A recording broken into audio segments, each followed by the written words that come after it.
இப்போ ரீசெண்டாக கூட பூங்குடி, அதை நான் சொல்லியே ஆகணும்.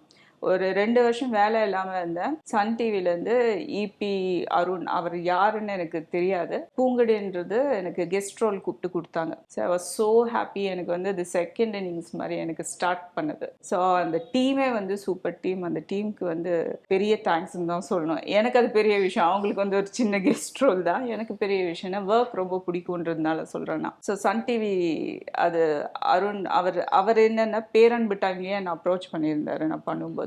ஸோ அப்போ நான் பண்ணாதது இப்போ ஞாபகம் வச்சுக்கிட்டு என்னை கூப்பிட்டுருந்தார். So is very happy. Ji கூட என்ன எப்படி இருக்குது ரிலேஷன்ஷிப் இப்போ? ஜி வந்து முன்னாடியும் இப்போ பேரன்பு டைமில் ரமணன் சார் நான்லாம் எதிர்பார்க்கல. ஏன்னா கேரக்டர் ஆர்டிஸ்டாக டேக் வந்துடுச்சு. ஸோ மாமியார், அம்மா, ஸோ நம்ம இப்போல்லாம் எங்கே வந்துட்டாங்க ஹீரோ ஹீரோயின். ஸோ நம்மலாம் என்ன, பட் டு பி ஃப்ராங்க் எனக்கு நல்ல ஒரு ட்ரீட்மெண்ட் ஜீல இப்போவும் அதே தான் எனக்கு.